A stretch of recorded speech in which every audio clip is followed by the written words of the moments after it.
Hey folks, Jonathan here. Nice hot morning, and got some complaining to do, but I think before I do the complaining, I'm going to tell everyone what I found about this barrel. And probably should have used a little common sense and realized that because this thing was bowed out and bowed out on the ends, that it didn't hold pressure, but it kept pressure from crushing it from the outside. So and quite a few people caught up on that, and a lot of people said it was a buoy, and it sort of is, but it's got a sort of a specialty, and was able to find it thanks to a subscriber. And I don't have the name here with me, but I'll post it below here at the bottom. But I appreciate you bringing it to my attention. But anyway, so I searched Google, and mainly for torpedo defense, torpedo net buoys, and this is actually one of the things that did come up. And I was able to go into a declassified military manual from 1944 that showed this actual barrel float is what they considered this. Okay, so what this actually done, and I'm going to post some pictures here where you can actually see the originals, and if you see, a lot of them are the exact same, and I even seen some of them where I could see that weld that's running down. So this is the exact barrel is what they used.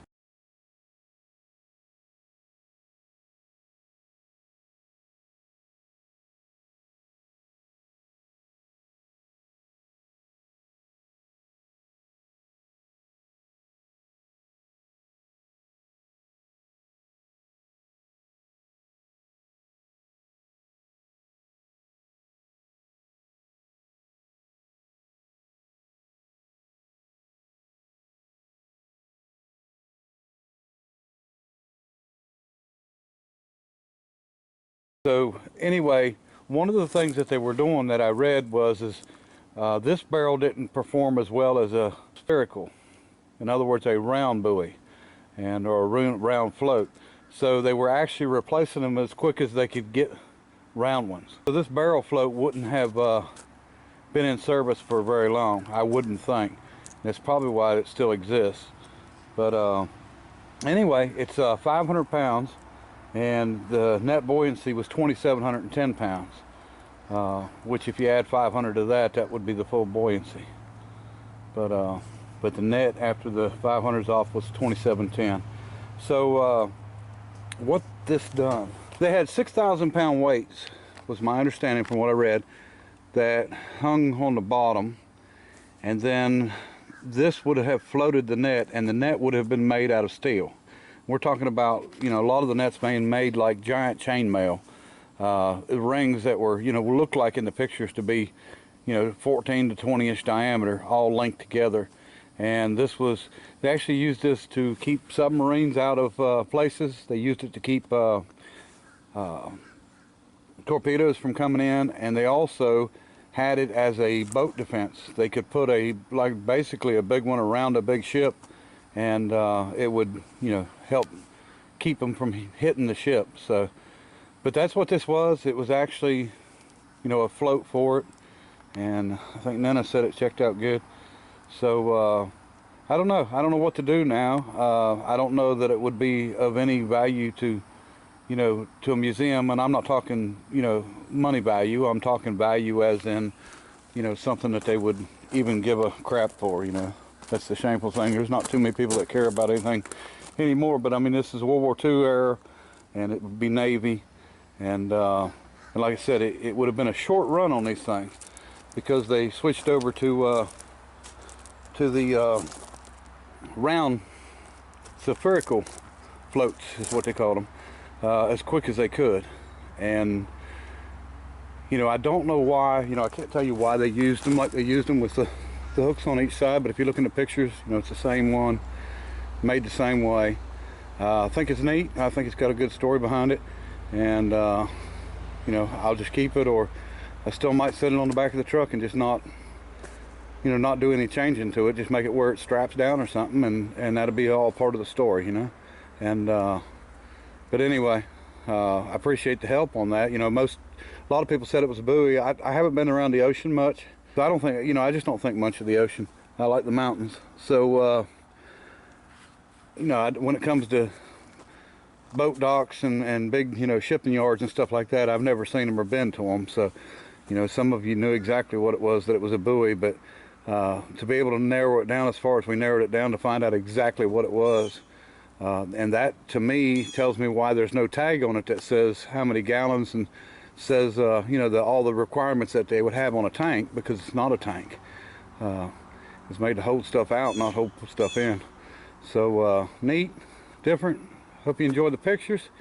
And now for my complaint. I had somebody, well, I told them they stole videos, but they're saying that they didn't steal them because I guess because my editing skills are not the best in the world, and I don't do great editing, and because I live in the middle of nowhere and my upload speed is, you know, gets outrun by snails, I upload in 480 instead of or I guess it's 480, but I mean in a low resolution. And you know, I guess I probably don't put a lot of care into my editing and my thumbnails and stuff like that. I don't push for subscribers, and I don't, you know, do things like that. I don't buy subscribers. I don't, you know, do a bunch of stuff that would bring in subscribers that wasn't here because they wanted to be here. I always thought that the giveaway thing where you required people to be subscribers would sort of get in people that wasn't interested in what you was doing. And if you're not interested in what I'm doing, you know, I don't want you to subscribe. I mean, you know, I would prefer people to enjoy, you know, what they're watching. And, you know, if you don't enjoy it, there's other stuff on.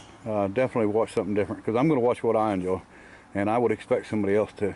If not, then we'd be living in Nazi Germany instead of, you know, United States or North Korea.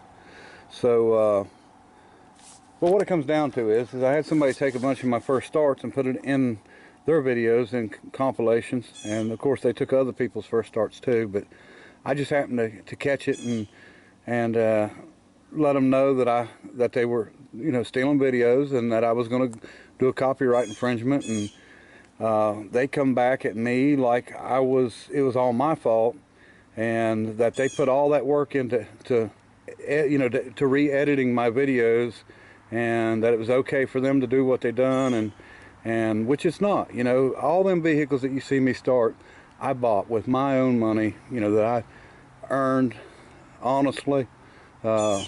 And you know, if I bought them and I filmed it and I got it started and I done it, then it's my video.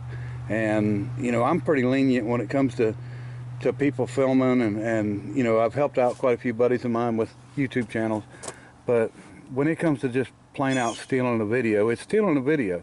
It's my work. It's you know, what I had to work for. So for somebody to say that they stealing my video and editing it is more work, and you know, putting it in their compilation and re-uploading it in a higher quality is more work than what I done, you know, when it comes to buying the vehicle, hauling it here, doing the work to get it started and everything else, then, you know, they're crazy. But I'm going to put a link in the description of a little video that this guy put on, and I'm just surprised that he's got the gall to do what he done, you know, saying the things that he wanted to say about me, and you know, that I'm a hater. And I guess because I, you know, caught him stealing my videos, I'm a hater. And you know, I prefer that he would just come and see me, but you know, that's never going to happen, so that's the way that works. But anyway, don't mean to complain, but I just don't think it's right, people stealing videos. And again, thanks for the help on the barrel. We're going to do something with it. It will definitely not get scrapped. You know, just like them cars I bought to start, I paid for it with earned money. So, you know, money is green ink and paper. I don't know if you've ever heard this saying before, but the Rifleman, money is green ink and paper, and the value of money is how it's earned. And an outlaw's money is never earned. It's just no value. And I feel the same way. If the money's not earned, then there's no value. It's just paper and green ink. And So anyway, I appreciate everybody watching, and we'll do something with the barrel. And check out this link. I'm sure he'll probably delete it, but you'll get to see exactly the mindset of some of these people that I guess they're entitled. And you know, I don't think anybody's entitled to anything. Get your ass out and work for it. All right, bye.